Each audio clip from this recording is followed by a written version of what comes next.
we all said, our board is doing a terrible job. We need to take it over and be the board. If you've ever felt powerless, watching costs rise, decisions stall, or investments lose value because the wrong people are steering the ship, this episode is for you. Today's guest, Tina Larson, turned frustration into action, leading a dramatic overhaul of her own New York City co-op board that saved her building hundreds of thousands of dollars and launched an entirely new career. Now known as New York's Condo Queen, Tina helps co-op and condo owners protect what is often their biggest asset while creating safer, smarter, and more valuable communities. From a farm in Sweden to transforming New York real estate, Tina's story is a masterclass in leadership, courage, and taking control of your future. I'm Larry Sprung, your host for the Midland Money Mindset and founder and wealth advisor of Midland Financial. Let's dive into the show. Well, I have Tina Larson, the New York co-op and condo queen, with us today. Welcome to the show, Tina. Thank you so much, Larry. Thank you for having me. What a great introduction. Thank you so much. And, we're going to jump into what you're doing today and kind of how you got that moniker, if you will. But, our listeners are really interested in the entrepreneurial journey. So could you share what was your path to becoming an entrepreneur? And then we'll spend a lot of time on what you're doing today. Okay. So how I think that I was born an entrepreneur. Okay.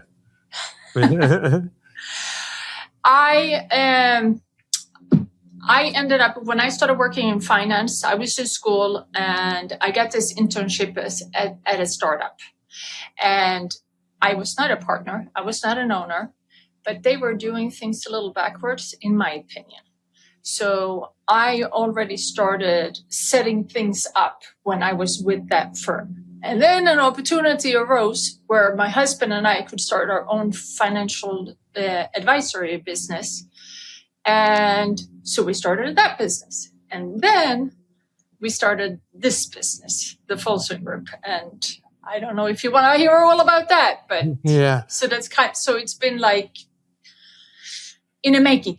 So it was in your DNA. Did you have any role models growing up that you watched that led you down this entrepreneurial path? Because it sounds like you're a lot like me. I learned early on I was unemployable, as I say. I don't know if that's a real word, but I use it all the time. Unemployable. I think it's a very good word. I think my father was very entrepreneurial. Okay. He was a baker. He owned a bakery, and he became what, if you compare in Sweden, so it's very tiny, right? But if you compare it to America, he was so creative that I would have compared how he did his business similar to Entenmann's. Wow. Okay. So it sounds like it was very well rooted in your DNA from very early on. So let's dive right in. You talked about your role now with the Folson Group and founding that firm. How did you end up orchestrating, because I think this is really interesting, orchestrating a hostile takeover of your New York City apartment board? And it was not easy. So when I was in finance, the firm the dysfunctional firm and then my own firm, their beliefs was that in order for you to be a financial advisor, you have to really understand what you're buying. So their philosophy was that every single portfolio manager, or FA nowadays, they were also a business analyst. And some of them in our firm, they specialized in something. I was a general analyst. So I was analyzing retail stocks one day, or companies, and the next day I was analyzing energy companies. My husband and I, we bought our co-op in 2004, and we weren't paying attention. 15 years ago, we said there's no inflation. Our fees, which is basically the rent, was going up by on average 5% per year every single year for the last 10 years. And we went like, this doesn't make sense. So we spoke with some of our neighbors, and we all said, our board is doing a terrible job. We need to take it over and be the board. Now, so we organized a coup or hostile takeover. So to back up in case your listeners don't know. So approximately 66 million Americans own in some form of HOA. Uh-huh. In New York City, that's called a co-op or condo. Let's talk about my building. So in my building, we're 160 something apartments. And all the owners, they vote in basically a miniature government. And it's 7 or 9 people who are owners, mm-hmm. who are also board members. And so that's how co-op and condo boards work. Yeah, so we thought that they were doing a terrible job. And then the new board said to me, since you're a general analyst, can you see if you can find any savings? Uh-huh. And I was able to identify, so the new board implemented savings in the amount of $340,000. Wow. That was 10% of the annual expenses. And so when I was out networking, instead of introducing myself as a financial advisor, uh-huh. I don't know if you can relate to that, Larry. Yeah. I introduced myself as I helped my co-op save $340,000. And all of these people said, oh, can I introduce you to my co-op board? Right. Yes. Yeah, so that was the coup, wow, the takeover, and the savings, and how we started our business. Thank you for sharing with our listeners kind of how the boards work, because they are called and act differently in different parts of the country and more prevalent in other areas than others. I was part of an HOA for a long time in my first home that my wife and I had purchased before we had kids, so I'm familiar with that. But you performed this coup, as you call it. You found this saving, so immediately you enamored yourself with the board, very interested. Who doesn't want to save $300,000 or $400,000 a year? At what point did the switch flip that you said, "Wow, I'm onto something here"? And why did you decide to turn that experience into a new career? So what happened was that those $340,000 was over a period of 3 years. And it's millions by now. We stopped counting at about 2 million. But what happened was we learned the limitations of boards and property managers. So we have a board who are volunteers. Buildings are very complex. They have, in most cases, not the technical expertise. So therefore, they don't have the support and the confidence and the information in order for them to make quick decisions. Besides that, they're doing this on their spare time. Right. So they have a full-time job and hobbies and family. This is something that they're doing in addition to. Then they make the decisions, and then they rely on the property manager, who often has 6, 7, 8 buildings. So they don't really have the time to provide the support that the board needs. So there's like this void. And if you think about it, every other industry, they have, if you're a Fortune 500 company, you're going to call one of the big consulting firms to help you make things a little more efficient. Right. Setting up better processes, cutting a little cost, but doing things in a better, improved way. Well, there's nobody who served the co-op and condo industry in that capacity. There were consultants, there are some water consultants, there are some energy consultants, but there's nobody who really took a holistic approach to consulting boards on strategy, on processes, and on projects, and using common sense and getting stuff done. So you found this in your experience, and then you decided to fill that void that you saw exist and launch your company. Yeah, that's exactly what happened. And then We set it up as a side business because we didn't know. So we were still in finance in the beginning. And we were not sure if we were going to be able to find enough board members because we didn't know how do we find board members. Yeah. So, and when I say we, my husband and I started this business, Right. and he and I co-founded it. We have a team, but our clients get us, the two of us. So he and I were out networking like crazy because we said we need to meet the 3 million New Yorkers who own an apartment because they could potentially introduce us to our board, to their board. And so that was our networking strategy. And it was not, so we started in 2014, and it was not until 2019 that we closed our finance business. Nice. So now you're full in, maybe you could share a little bit because you kind of talked around, this void that exists in terms of, consulting for boards. And, you talk about how you help boards reduce operating expenses, manage capital projects, use technology and data to make smarter and more sustainable decisions. How effectively do you do that? Is it just blocking and tackling? Or are you using technology to help you do that? How are you going about finding these inefficiencies? So we find inefficiencies because we have built a database of thousands of data points, hundreds of buildings and thousands of data points. So we take a new client, they send us 150 pages or 150 line items, that cost line items, and we compare that to our database.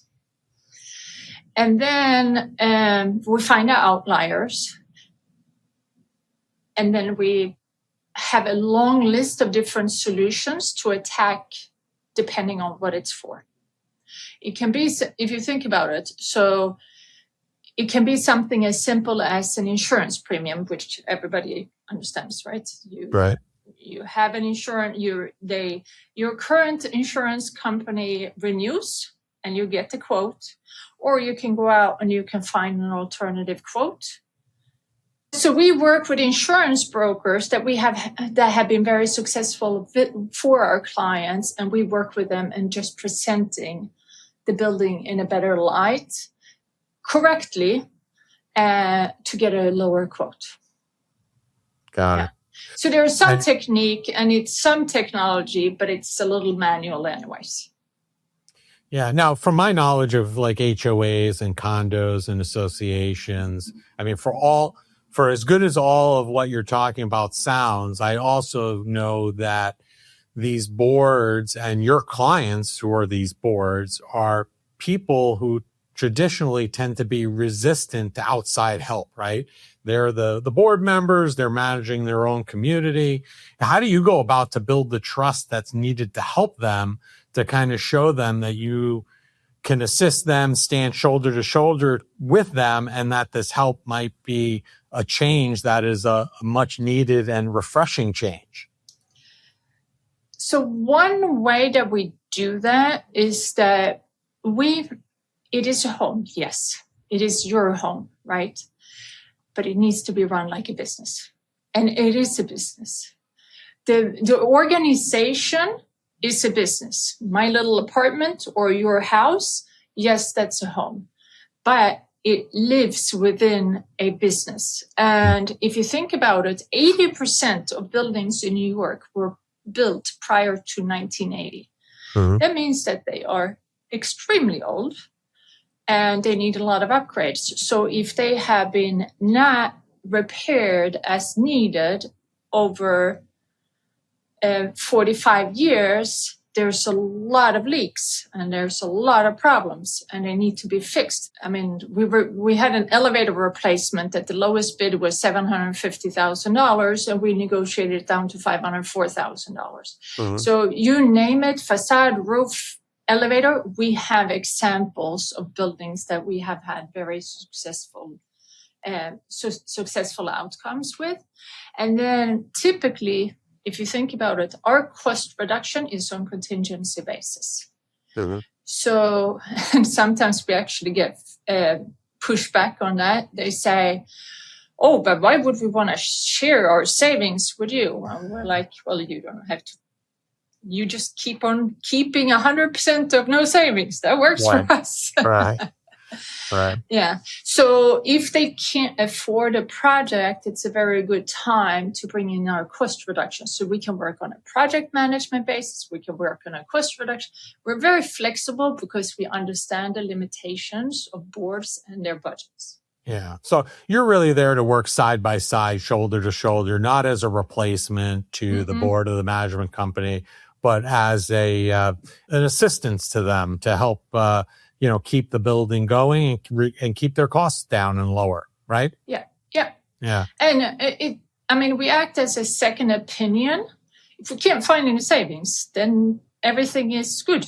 Right. And if we, most of the projects that we do, because we have our cost reduction services, we bring in the same vendor for our project management. So very often, them engaging us for their projects actually reduces, including our fee, reduces how much they end up paying for the project versus if they did it themselves. Let's pause for a moment. What actually brings you joy?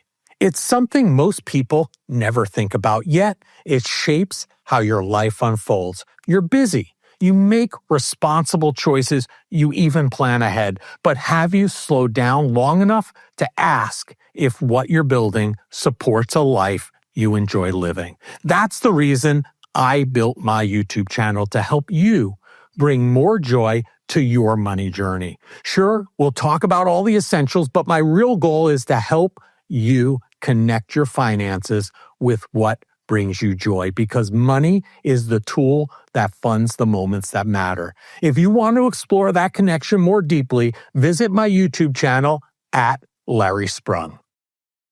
So, listen, I have to ask, how and where did you get the nickname the Condo Queen? I mean, obviously, I can understand why, but how did that all come about? There was just someone on LinkedIn who called me the Condo Queen, and I was like, yeah, I can go with that. Someone called me the Condo Whisperer. I can go with that too. Okay. It was someone on LinkedIn in a LinkedIn comment somewhere along the line. So they gave you the moniker, and it seems like it just stuck? Yes. And I said to myself, I'm putting that in my headline. Oh, there you go. You get out of your new title, Condo Queen, right? So, listen, you have a lot of experience in this realm, and, especially here in New York and other parts of the country, Florida, for example, you have a lot of HOAs, you have a lot of boards. What advice do you have for someone who's exploring purchasing real estate, maybe for the first time, maybe not, but they find out that there is a board, or the property has a board? If you buy in an HOA, I have one tip. You need to be on the board. Okay. Because it's the only way that you're going to have a say in your, many cases, largest lifetime investment. So complaining about the board and not doing anything about it is not going to help anybody. The only way you're going to have insights and a say is to volunteer to the board. Okay. If they're volunteering on the board, are there risks there to them that they need to be aware of, that they should think about before taking that role? There are no risks unless you're doing something you shouldn't be doing, unethical or so. So if you do everything and treat everybody the same, then there are no risks. The risk is that you're losing a lot of time because it is a time-consuming engagement. Right. Yeah. And boards, I don't know the last time I saw a board who didn't have D&O insurance, directors and officers insurance, but that covers board members. So there's no financial risk as long as they act in the fiduciary or responsibly and don't do anything that they yeah. Okay. So what I'm hearing is, if you're exploring to buy real estate, a piece of real estate that has a board, make sure you're on the board. make sure you're acting in a fiduciary capacity, in a fiduciary manner that's in line with that fiduciary capacity that you have, and also confirm that there, which I haven't seen many that don't, but make sure that there's D&O insurance or directors and officers insurance to cover you should some malfeasance be taking place that maybe you're not even aware of. Yeah. What do you find that most boards get wrong when it comes to running a building or running a property? So running a board. So we have a lot of, we have a lot of board members who are highly accomplished. They have a job. They might be a programmer or something like that. They're highly qualified professionals. And then they get to the board meeting and they don't use Google Drives. They don't use tools. They don't have systems in place. They don't have templates. We're like, no. We're going to set this up for you. This needs to be exactly you using all of these tools in your job. You need to use all of these tools for your board engagement also, or for your board responsibilities. Are you and your husband through your company helping them set up those, processes as well? We can. We have a strategic advisory where we would do sort of like the setup in the background for them. But we provide a lot of free advice. So I just got off the phone with a new board president, and I said, so we have a course. You can get this course. But just so you know, I recommend that if you're trying to get rid of this old board member, the way to do that is to implement code of ethics and code of conducts, because most board members, if they've been there for 30 years, they don't want to sign that, and it's a way for you to get rid of them. Right. So you think the biggest risk to a board and a building is just not having the proper processes and procedures in place? That's a huge risk to them. Yeah. I mean, it's not a huge financial risk per se, but it's a risk. You need to treat everybody the same way. You need to have documents in place. You need to document things. They have the meeting minutes, but they don't say very much. Right. But you need to document everything. And the way to do that is by having processes and templates, right? Yeah. So let's talk about your book. You wrote Living the High Life. What was the purpose of the book, and what do you want readers to take away? Living the High Life. Okay. So if you've heard all of this, we like to run buildings like a business, or co-ops and condos like a business. And by us helping boards, we assist them in getting to a point where instead of only taking care of emergencies, they're operating their building proactively. So we help them set that up. And the worst case scenario is the condo collapse in Surfside, Florida. Mm-hmm. So when that happened in 2021, I said, I need to write a good guidebook to the 66 million Americans who own in an HOA, who worst case scenario, to taking them to a proactive role and operating in a proactive way. How do they get here? And it's a guidebook. And it has how to organize a coup, how to take over your board, the importance of getting to know your neighbors and being a nice community participant, and how to get votes, how things run, and all the different systems. It's talking about all the different scenarios. It has a lot of stories. It has our story. It has stories of our clients, different names, but right. They're in there. Protect the innocent. Yes. You mentioned the building collapse in Florida, right? Has that inevitably changed the perception around associations and condos because of that event, or has there been really no effect as a result of that? I don't think that it had any effect on living in a community. I mean, some people hate HOAs and they would never buy one again. And other ones think that it's the best thing since pie. Right. So what it did was that it made a lot of structural laws much more stricter. So in Florida, they have a much stricter facade, exterior, parking garage type of regulations. Mm-hmm. And they have that in New York too. So in New York, they've been very reactive to, there's a gas explosion. Oh, we need to set up a gas law. Right. There's someone got hurt because of an elevator. We have to make the elevator laws or compliance stricter. And so in New York, they've reacted to a lot of things, but and the parking garages now have to be inspected in New York, and that was not the case before. Right. And did that come as a result of what happened in Florida?